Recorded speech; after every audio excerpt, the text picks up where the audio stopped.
नमस्कार, शंखनाद में आपका स्वागत है। इन दिनों युवा के ऊपर ज्यादा ध्यान दिया जा रहा है, राजनीति में भी, राजनीति के बाहर भी। कुछ यूथ के नाम पर राजनीति की कोशिश करने वाले महत्वाकांक्षी व्यक्ति जो कुछ बाहर से आए हुए हैं, कुछ मीडिया से इंपोर्ट किया गया है और कुछ जो पहले से किसी पॉलिटिकल पार्टी के साथ जुड़ा हुआ था, इन लोगों ने एक नई पार्टी बनाने की कोशिश शुरू की है और उसके साथ विपक्ष की कुछ पार्टियां भी शामिल है। युवा जेन जी के नाम पर इन लोगों ने ऐसा क्या कर दिया कि लोगों को दिग्भ्रमित करने की कोशिश कर दी। भीड़ छोटी सी होती है, 2000, 5000, 200, 100 लोगों की भीड़। अलग अलग जगहों पर जाकर प्रोटेस्ट ऑर्गेनाइज कर लो, कहीं पे धरना प्रदर्शन कर दो, कहीं पे हंगामा खड़ा कर दो, अराजकता की कोशिश पैदा करो। जब युवाओं की बात हो रही है तो कम से कम ये युवा जो राजनीतिक पार्टियों से जुड़े हुए हैं, जिनको इन्फ्लुएंस किया जा रहा है,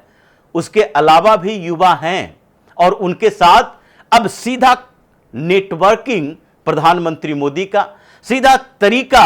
भारतीय जनता पार्टी के साथ जुड़ने का और आगे विकसित भारत के साथ इनको लेकर चलने का एक तरीका डेवलप होना चाहिए। और इसीलिए इन दिनों इसके ऊपर चर्चा भी हो रही है और भारतीय जनता पार्टी में नहीं बल्कि प्रधानमंत्री मोदी की टीम भी लगी है, जिसमें पहला टारगेट ये किया गया है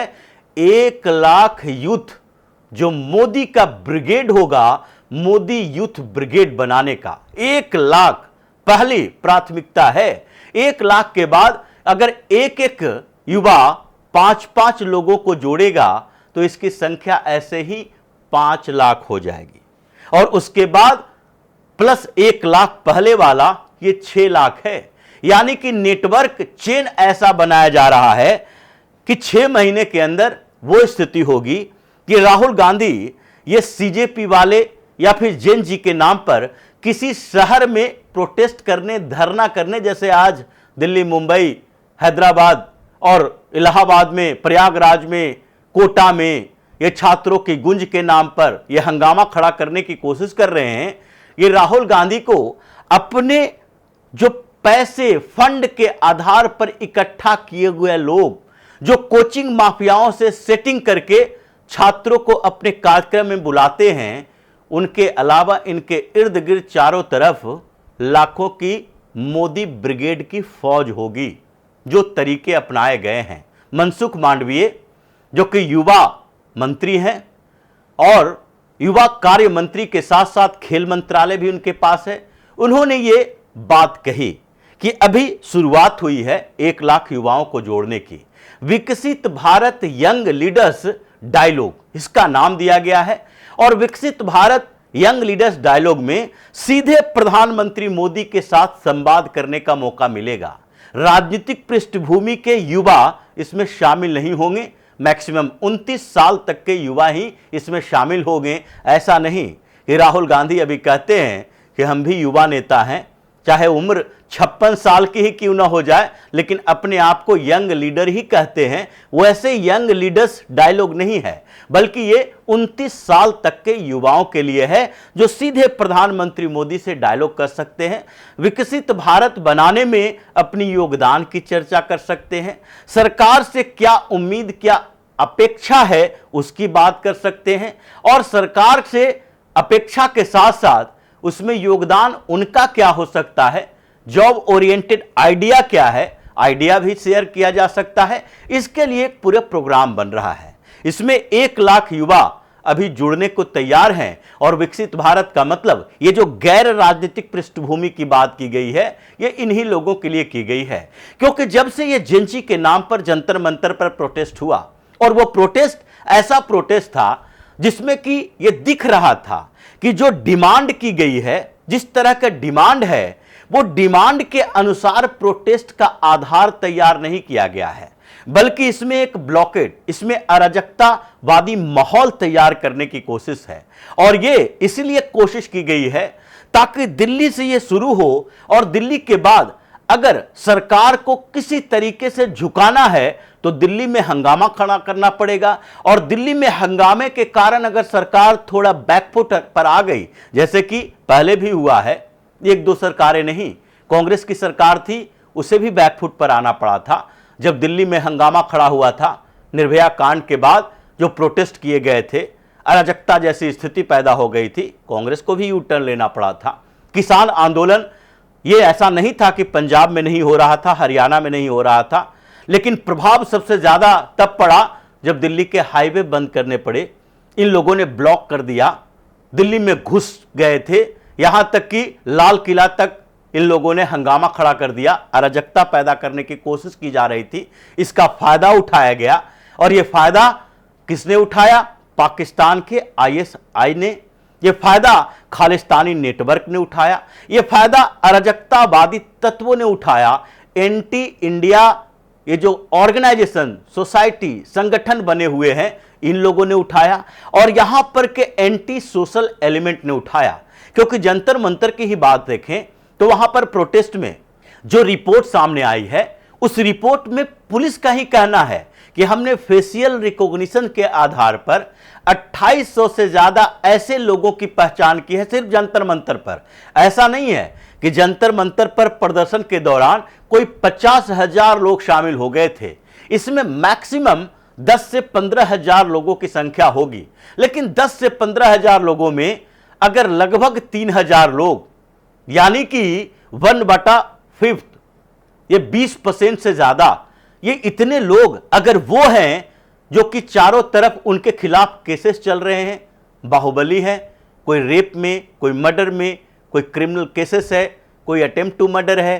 किसी के ऊपर चोरी के चार्जेस लगे हुए हैं, जेब कतरा है, कोई दंगा फैलाने वाले, कोशिश करने वाले आरोपी हैं। ये सीलमपुर से लेकर, ओखला से लेकर, शाहीन बाग से लेकर तुर्कमान गेट तक, ये इन जगहों से आकर यहां पर प्रदर्शन नहीं बल्कि बम फेंकने की कोशिश, पत्थर फेंकने की कोशिश करने वाले लोग हैं। तो इसमें तो अराजकतावादी तत्व और एंटी सोशल एलिमेंट को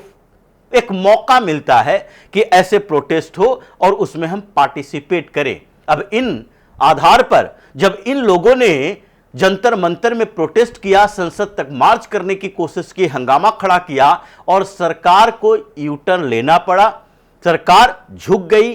धर्मेंद्र प्रधान का इस्तीफा हुआ, फिर समझौता हुआ, लेकिन नेता तो तैयार हो गया, चाहे सौरभ दास हो या रंका हो या दीपिके हो, ये अलग अलग स्टेट में इसी तरीके के धरना प्रदर्शन कर रहे हैं, और कोशिश कर रहा है कि वो नए जनरेशन के पॉलिटिशियन बने, और कोशिश ये भी कर रहा है कि किसी तरीके से इस पूरी स्थितियों में अगर खुद से तैयार ना हो सके तो कम से कम बैकअप तैयार करें। यानी कि राहुल गांधी जो आजकल इन लोगों के साथ साथ घूम रहे हैं, उसके पीछे का कारण यही है कि ये अकेले दम पर पॉलिटिकल पार्टी तो नेशनल लेवल पर तैयार नहीं कर सकता। अरविंद केजरीवाल भी दिल्ली की ही राजनीति कर रहा था, और अभी भी दिल्ली से पंजाब तक पहुंचते पहुंचते इनको कितने साल लग गए, 4-5 साल। और गुजरात में अभी सुगबुगाहट है, गोवा गए, 1-2 सीटें से बढ़ नहीं रही है, तो अभी और डिक्रीज ही होगा। दिल्ली अब चली गई है और पंजाब भी जाने वाली है, तो उसके बाद तो और नीचे गिर जाएंगे। तो ऐसा नहीं है कि ये दीपिके हो, रंका हो, सौरभ दास हो, अकेले दम पर ये पार्टी खड़ी कर ले और महाराष्ट्र में चुनाव लड़े, राजस्थान में चुनाव लड़े, जहां रंका पहले से राजनीति कर रहा है, उन जगहों पर चुनाव लड़के 2, 3, 4 स्टेट में कर ले। इसीलिए अगर इन लोगों ने बैकअप प्लान बना रखा है कि नहीं, कांग्रेस के साथ गठबंधन, कांग्रेस को सपोर्ट, राहुल गांधी को उभारेंगे, और इसीलिए ये इनपुट देता है राहुल गांधी को, और राहुल गांधी कांग्रेस शासित प्रदेशों के लिए एक फरमान जारी करते हैं, वहां पर पेपर लीक के खिलाफ, वहां पर एग्जामिनेशन में, वहां पर एजुकेशन सिस्टम के खिलाफ, ये सारी चीजें तैयार करके रखो ताकि हमारे ऊपर सवाल खड़ा ना हो, बेहतर करने की कोशिश करो, क्योंकि 2029 में यही मुद्दा होगा। तो फिर भारतीय जनता पार्टी क्यों न करे। यह युवा भी है जो कि उनसे संख्या में ज्यादा, उनसे सोच में बेहतर, राष्ट्रवादी सोच वाले, ये राष्ट्रवादी सोच वाले युवाओं की ब्रिगेड फौज तैयार करने की कोशिश है। और इसलिए विकसित भारत यंग लीडर्स डायलॉग जो तैयार किया जा रहा है, जिसमें मांडविया को आगे किया गया है, क्योंकि वो युवा कार्य मंत्री हैं, तो युवाओं को जोड़ना उनके क्षेत्र में आता है। प्रधानमंत्री मोदी डायरेक्ट उनके साथ इन्वॉल्व हुए और इसलिए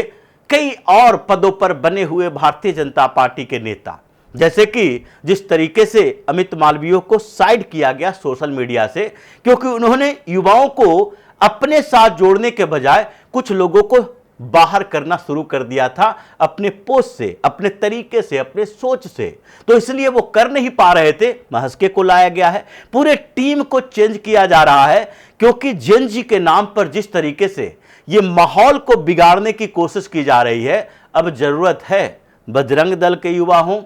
या फिर अखिल भारतीय विद्यार्थी परिषद के युवा हों या फिर अलग अलग कॉलेजों के संगठन के युवा हों या फिर वो लोग जो सोशल मीडिया इन्फ्लुएंसर की तरह काम करते हों, इन सारे युवाओं को प्रधानमंत्री के साथ सीधे तौर पर जुड़ना पड़ेगा। यानी युवा अब इस आधार पर देखे जाएंगे कि आप राष्ट्रवादी सोच वाले, विकास को आगे बढ़ाने वाले हो या फिर डिस्ट्रक्टिव राजनीति करने वाले राहुल गांधी के साथ खड़े हो। इसलिए